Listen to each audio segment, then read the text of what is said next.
Hello बच्चों, welcome to my YouTube channel. तो बच्चों, आप सभी के लिए आपके कक्षा 8वीं संस्कृत का जो पेपर हुआ है आज, उसकी आंसर की लेके आ चुका हूं। तो जल्दी से चेक कर लीजिए कितने क्वेश्चंस आपने सही किए हैं। तो इसकी आंसर की मैं आपको बता रहा हूं और कमेंट में अपना स्कोर जरूर बताएं, आपके 80 में से कितने नंबर आ रहे हैं। और जितने भी क्वेश्चंस आपको बताए थे, पूरा की पूरा पेपर आपका हमने जो बताया था वही आया है। तो देखिए, पहला जो क्वेश्चन है आपका, अभिवादनशील से यानी अभिवादन करने से क्या बढ़ता है और क्या नहीं। तो देखिए, अभिवादन करने से बल बढ़ता है, आयु बढ़ती है, विद्या बढ़ती है, लेकिन क्या नहीं बढ़ती है? तो अपयश। अपयश इसका क्या हो जाएगा? राइट आंसर हो जाएगा। यश तो बढ़ता है लेकिन अपयश नहीं बढ़ता है। तो अगर गाह ऑप्शन किया होगा तो बिल्कुल सही हो जाएगा। भारतीय गणित है विज्ञान परंपरा शिखर पुरुष आसीत। तो गणित विज्ञान के शिखर पुरुष कौन है? तो आर्यभट्ट इसका क्या हो जाएगा? राइट आंसर हो जाएगा। अगर आपने आर्यभट्ट किया होगा तो बिल्कुल ही करेक्ट आंसर हो जाएगा। नेक्स्ट क्वेश्चन था आपका, परिणीता में आपको बताना था कौन सा उपसर्ग है। तो परिणीता में परि उपसर्ग हो जाएगा। क्या हो जाएगा? परि उपसर्ग हो जाएगा। ऑप्शन का इसका एकदम करेक्ट आंसर हो जाएगा। अगर आपने का ऑप्शन किया होगा तो बिल्कुल ही सही हो जाएगा। नेक्स्ट क्वेश्चन है आपका, गजधरा संति संसार सागर से। अब देखिए, गजधरा कौन है? संसार सागर के नायक हैं। तो इसमें क्या हो जाएगा? नायिका हो जाएगा। तो अगर आपने खा ऑप्शन किया होगा तो बिल्कुल ही राइट आंसर हो जाएगा। अवसर त्वं समागतवती। तो यहाँ पे रेखांकित जो पद है समागतवती, उसमें प्रत्यय बताना है। तो देखिए, बिल्कुल जो बताया था वही आया है। मैंने आपको बताया था बाणवतीवत मानमतीमत। जब भी आपको बाणवतीवत मानमतीमत दिख जाए तो आंख बंद करके मतु प्रत्यय करना है। तो इसका का ऑप्शन एकदम करेक्ट आंसर हो जाएगा। इसके बाद नेक्स्ट है आपको, देखिए मैंने 3 बताए थे कि ये इस बार आपसे 100% पूछे जाएंगे। सा, सह और त्वम। सा, सह और त्वम। तो देखिए, त्वम यहाँ पे पूछा गया है सर्वनाम के लिए। तो अगर आपने त्वम किया होगा तो बिल्कुल ही राइट आंसर हो जाएगा।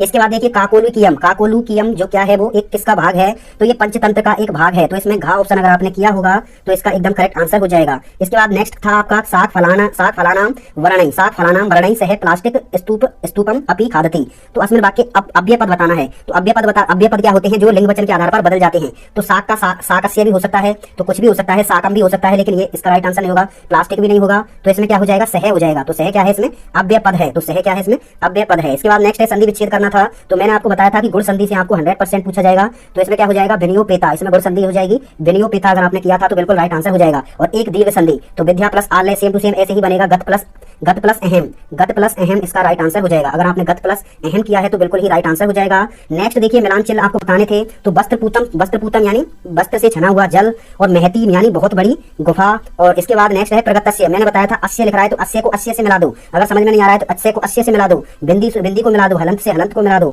और उच्चई क्या होती है? आवाहन होता है, यानी जोर का क्या होता है? आवाहन होता है। तो इस तरीके से अगर आपने मिलाया होगा तो पूरे 4 नंबर आपके इस क्वेश्चन में मिल जाएंगे। अब देखिए आगे नेक्स्ट क्वेश्चन आपको सेम टू सेम पूरे क्वेश्चन आपके छपे हैं। वही क्वेश्चन मैंने आपको करवाए थे भी, वही क्वेश्चन आपके आए हैं। तो देखिए, मैंने आपको बताया था परितः या उभयतः दिख जाए तो आपको कुछ नहीं करना है, द्वितीय विभक्ति करनी है, बिंदी लगानी है ऊपर। तो इसमें संसद भवन हो जाएगा। क्या हो जाएगा? संसद भवनम हो जाएगा। ऊपर बिंदी लगानी है, तो परितः ही आया है सेम टू सेम। इसके बाद देखिए, सह वाला, ये सेम टू सेम छपा है। सह, जब भी सह दिख जाए तो आपको तृतीय विभक्ति करनी है। अध्यापकेन क्या हो जाएगा? अध्यापकेन हो जाएगा। तो अध्यापकेन अगर आपने किया होगा तो बिल्कुल सही हो जाएगा। देखिए, ये सेम टू सेम छपा है। नमः हो या स्वाहा हो, नमः हो या स्वाहा हो, उसमें क्या है? चतुर्थी विभक्ति लगती है। जैसे गणेशाय नमः, गणेशाय स्वाहा।